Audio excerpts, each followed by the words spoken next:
Let's pitch one right there.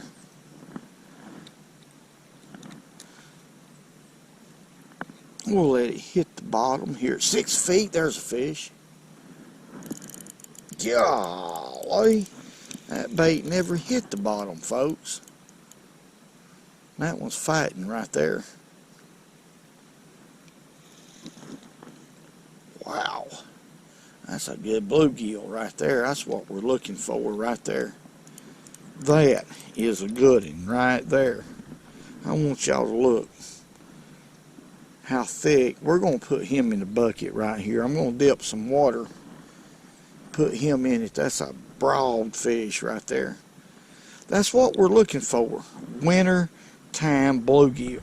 This is the time of the year when the water temperature is around 50 degrees on the surface that I like to start looking for bluegill or shellcracker. I'm right off the river right here, the Tennessee River, fishing in around 5 to 6 feet of water. And I'm going to show you what we're going to be doing. I'm going to have to get straight to it because we really don't have long to fish. But we did catch a good one. Okay, now what I'm doing right here, I got bill dance night crawlers, wormville night crawlers, and I got a little bitty piece right there, about 1/3 of a night crawler onto this jig head. And that is a uni knot's what I'm using. I've been uni knotting like crazy here lately. Look at that little old coot. This is a Fago, excuse me, LT1000 size Daiwa reel, 2-pound test, vicious, high vis line, monofilament, real light. I have an orange jig head, and I have a lot of different colors right here. These were sent to me, and I don't know, I can't call his name. I'm afraid to because he didn't tell me that I could, but thank you very much. You know who you are. Doveson jig heads. Real light. And that's a size 8 sickle hook in them, and I have different colors. And what's going on, these fish are suspended under these floating docks. That's what's going on. They're not related. Uh-oh. Y'all ever do that? Oh, I was lucky to get that out of there. But they're suspended around these floating docks. They'll get up under these boats, even though they're not connected to the bottom in these floating docks this time of the year, and they'll just, as long as they have something to relate to. Look here, we ain't got a fish on here right now, and I missed him. Y'all see that? Now, that must have not, I bet that wasn't a very big one, but we're going to cast, and it could have been. It might have just slipped out of his mouth there. When it makes it to the bottom, all I'm doing is just moving it just a couple inches and letting it lay there. I'm going to start off with like 1/3 of a night crawler onto this light jig head. Now, as far as how light it is, I don't know. It's light. It's really light. Perfect for this kind of fishing. It's just a realistic presentation. And that jig head is so light that if a bluegill or shellcracker inhales it, he don't even know it's in his mouth. It's that light, folks. Now, if they're there, it won't take but a New York second. That fish will pick it up. If he don't, after it makes bottom contact, like I said, all I'm doing is moving it a foot or so and letting it settle back. Now, we just got bit right there, I believe. Let's see. They hit light because the water's real cold. Yeah, that fish is there. We got him. Golly, did y'all see that? Wow, that fish, this is a shellcracker, I believe. Yeah, it is. Good shellcracker. Doggone good one. Come here, boy. Yeah, that's a good one right there. Doggone good one. Let's put him in a bucket, big enough to eat. Now, I bet you there's some in here a lot bigger. But still, when they get about the size of your hand, for me, that's big enough. So we got us a bluegill, Big old bluegill and a good old shellcracker right there. That quick. Now, this rod right here is a falcon. It's a 6-foot light action falcon. I mean, it is limber as it can be, or ultralight, and perfect for this kind of fishing, folks. Now, I'm not using a big piece of night crawler. That's about 1/3 of a night crawler. Now, if the fish are, if I see that there's some really big ones in here, I'll use a half a night crawler. Sure will. I'll go to a quite a bit bigger profile bait. Big shellcracker and bluegill like big baits. They just do. What I'm doing is just kind of combing the area, trying to find that hot spot where the bigger fish are. Now I'm catching a bunch of small ones right now, but you can expect that. But I'm going to go on back out here to the middle. The reason I'm going to do that, if there's going to be, I believe, any big shellcracker around there, that's where he's going to be. He's going to be out there in the middle, there where the deeper water is. So we're going to focus on the middle right here. I'm going to leave this alone for right now. We might change our mind if there ain't no fish out here in the middle. We may have to do something different. But there's going to be some big ones right in here somewhere. I don't need many. We don't need many, not today. Look here. Golly. Let's let it go back. I missed him. That was a small one. What had happened right there, it just had reached the bottom and one picked it up. There's a bite. Y'all see that line hop? There we go. Golly. This is a pretty good sized gill right here. Good enough to eat, I believe. Yeah, he wants to fight, so I let him. Yeah, that's a big one right there.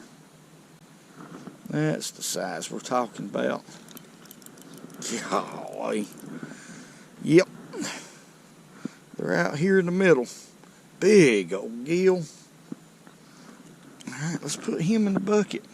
There's another big old bluegill. We're catching some good ones. By Neb, we're doing it with a simple method. This is more like, you know, if you like the bass fish, which I do, this is just like finesse fishing for bass, like, you know, with a 4-inch worm or something like that, or a little zoom crawfish, just barely moving it along the bottom. That's all this is about right here. And the strike is light. I watch this high-vis line just like if I'm crappie fishing. That high-vis line is very important. And the fish don't care. They don't care at all, folks. But I can see it hop a lot of times before I actually feel the strike. I really don't want to feel a fish, because if I feel him, he's going to feel me, and a lot of times they'll blow it out. They sure will. Old man Todd ain't got no toenails on his big toes. It just looks so real. Look at this in the water. Y'all see that? Now, the reason I'm using this orange head is because it's overcast. I feel like, this is just my opinion, I feel like when it's overcast, I need a bright jig head. So orange or chartreuse would be good colors, I think. I think it helps them find the bait a little bit quicker, and then again it may not. But you know, I kind of lean towards it does, because if you'll investigate it, orange, chartreuse, white, colors like that are very visible to just about all fish. Very visible. There's fish. Golly, where's he at? Here's a good one, folks. That's a doggone good one right here. That fish hit it and come to me. Straight to me. Yeah, this is a big old gill right here. Come here, boy. Golly, that's a heavy fish. Look how thick he is across the back right there. Golly, that is really the kind of fish I've got about 3 of them probably that big right there.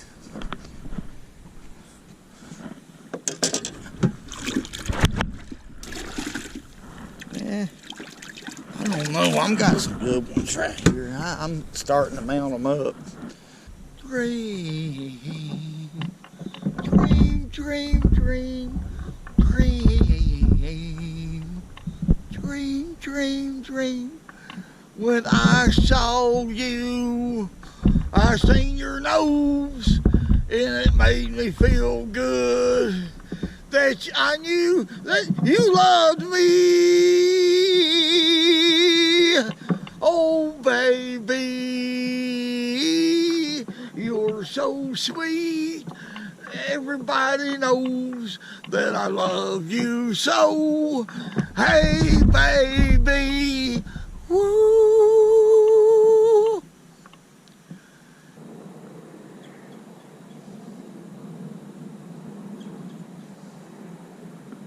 There's a bite. Light bump. That might be a good fish right here then. Ah, got it again. There he is. Yeah, it's a good one. That fish was up towards the surface.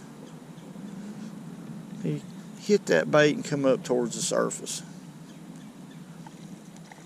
What about that?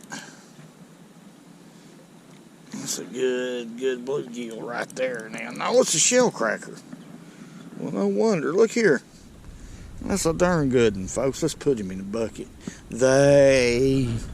Hey, man, we're having fun right now. Now, right out in here, if y'all can see, there's a lot of fancy houses in my drillaging. You know, I know y'all. Look here, watch some big old fish right there. My drillaging. I'm containing it right now. But now, I don't want these fancy people, okay, to think that I'm nuts, completely nuts. We don't want that, or does it matter? What do y'all think? Does it or does it not matter? Let's catch another.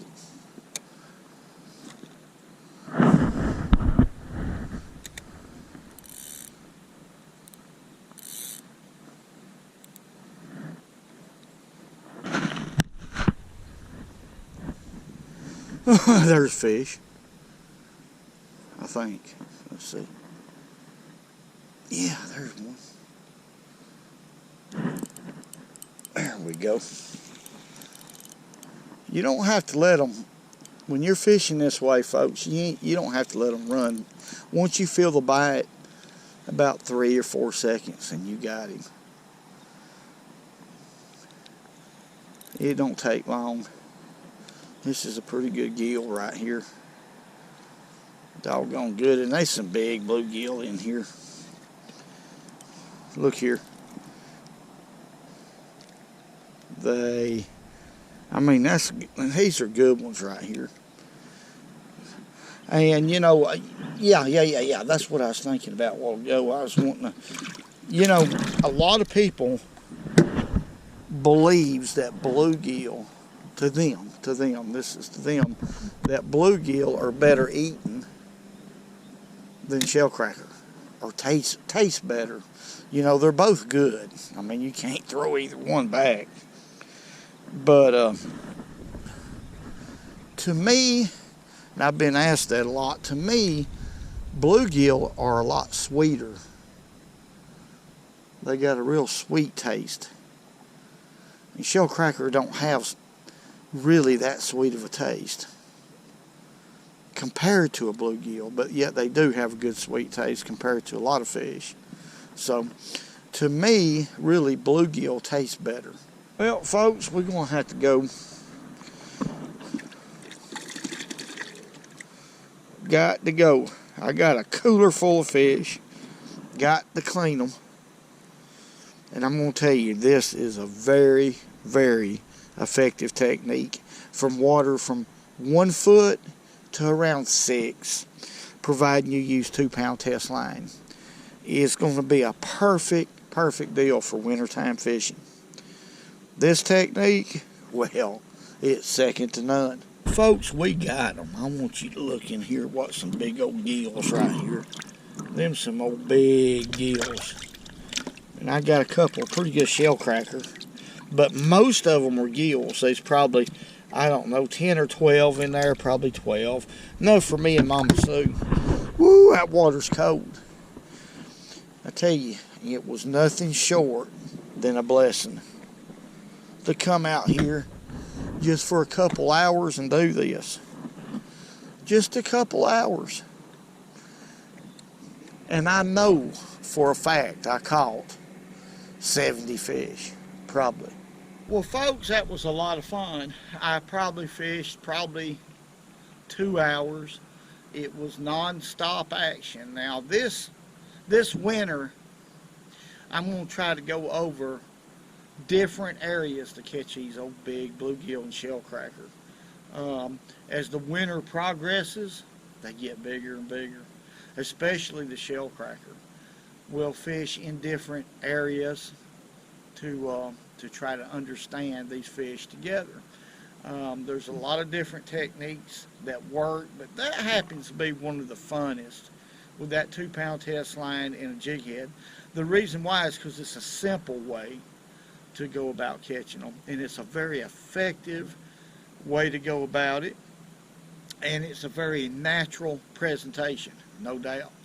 I want to say God bless each and every one of y'all. Thank y'all for all y'all do, all the great comments. I read each and every one of them.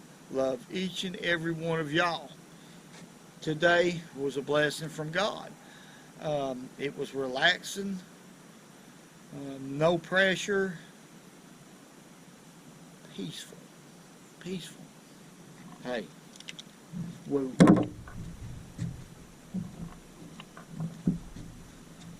Oh, the adrenaline was bad. I had to contain it to count the people that was watching. Hey, man, hey, woo, woo, whoa, I'm nuts, I'm going nuts. Hey, man, woo, woo, woo. And remember, yo, go fishing when you can, because it's good food.